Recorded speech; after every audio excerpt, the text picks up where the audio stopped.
அனைவருக்குமே வணக்கம். சற்று முன் கிடைக்கப்பெற்ற ஒரு மிக மிக முக்கியமான செய்தி ஒன்று வெளியாகி உள்ளது. திமுகவுக்கு திருமாவளவன் செய்த துரோகம், கோபத்தில் முதல்வர் ஸ்டாலின், இது மாதிரி செய்திகள் வெளியாகியிருக்கு. ஏற்கனவே பார்த்தீங்கன்னா ஆதவுடைய விஷயத்தில் திமுகவே கதி கலங்கக்கூடிய அளவிற்கு ஆதவர்ஜன் அவர்கள் செய்திருந்தார்.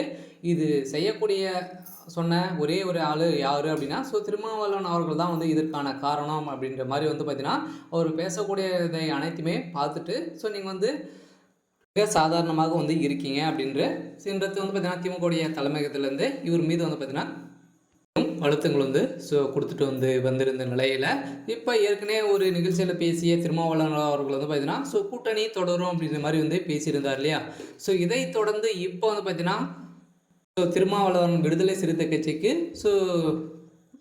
25 தொகுதிகள் கொடுக்கணும் அப்படின்ற மாதிரி இப்போ பார்த்தீங்கன்னா விடுதலை சிறுத்தை கட்சி திமுகவுக்கு பார்த்தீங்கன்னா அழுத்தம் கொடுத்துட்டு வரும் நிலையில் இப்போ திமுகவிலிருந்து பார்த்தீங்கன்னா அடுத்தடுத்து திமுகவுடைய கூட்டணிக்கு அவப்பேரை ஏற்படுத்தக்கூடிய கூட்டணி கட்சிகள் அனைத்தையுமே நீக்கப்படும் அப்படின்ற மாதிரி முதல்வர் ஸ்டாலின் அவர்கள் சொல்லி வருகின்ற நிலையில் தான் இப்போ விடுதலை சிறுத்தை கட்சி பார்த்தீங்கன்னா என்ன பண்ண போகுது அப்படின்றது தான் ஒரு கேள்விக்குறியாக இருந்தாலும் இதன் அடிப்படையில் திருமாவளவன் அவர்கள் பார்த்தீங்கன்னா ஆதவர்ஜன் அவர்கள் பேச விட்டு வேடிக்கை பார்த்துட்டு வராரு அப்படின்ற மாதிரி தான் இப்போ உச்சத்தில் திமுகவுடைய தலைமையகமே பார்த்தீங்கன்னா இவர் மீது பெரும் கடுப்பில் இருக்காங்க.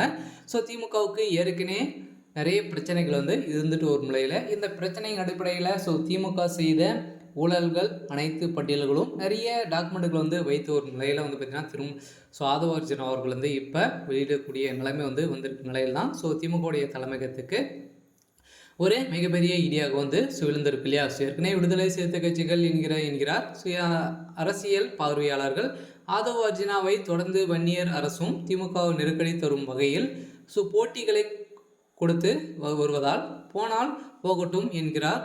உதறி தள்ளி மனநிலைக்கு திமுகவை கொண்டு போய் நிற்கிறோம் என பேசிய விடுதலை சிறுத்தை கட்சி தலைவர் திருமாவளவன் என்கிறார். மூத்த பத்திரிகையாளர் 2026 சட்டப்பேரவைத் தேர்தலில் நடிகர் விஜய் கட்சி அதிகாரத்தில் பங்கு என்ற பேரத்தை முன்வைத்திருந்த நிலையில் இதன் அடிப்படையில் ஏற்கனவே தமிழக வெற்றி கழகத்திற்கும் விடுதலை சிறுத்தை கட்சிக்கும் நிறைய கனெக்ஷன் இருக்கு அப்படின்ற மாதிரி தான் விஜய் அவர்களே பேசியிருந்தார் இல்லையா. இதை தொடர்ந்து தான் விடுதலை சிறுத்தை கட்சிக்கு பார்த்தீங்கன்னா இப்போ திமுகவுக்கும் இடையே ஒரு நிறைய வாதங்கள் ஏற்பட்டு வந்திருந்த நிலை. இப்போ திமுகவுக்கும் விடுதலை சிறுத்தை கட்சிக்கும் இப்போ மோதல்கள் ஏற்பட்டு நிலையில் திருமாவளவன் அவர்கள் என்ன முடிவு எடுக்க போகிறாரு அப்படின்றது தான் ஒரு பெரிய கேள்விக்குறியாக இருக்குது. இருந்தாலும் ஏற்கனவே ஆதவர்ஜன் அவர்கள் நிரந்தரமாக நீக்கப்பட்ட சம்பவத்தால் பார்த்தீங்கன்னா அவர் புதிய கட்சி ஆரம்பிக்கிறதுக்கான வாய்ப்புகளும் இருக்குது. இதை தொடர்ந்து தமிழக வெற்றி கழகத்தில் இணையத்துக்கான அதிகப்படியான வாய்ப்புகள் இருக்குது அப்படின்ற மாதிரி தான் செய்தி வெளியாக இருக்குது. இருந்தாலும் என்ன நடக்க போகுது அப்படின்றத வெயிட் பண்ணி பார்க்கலாம். இன்றைக்கான அப்டேட் பார்த்தீங்கன்னா இதுதான். மறக்காமல் நம்மளுடைய சேனலை சப்ஸ்கிரைப் பண்ணிக்கோங்க. தேங்க்யூ.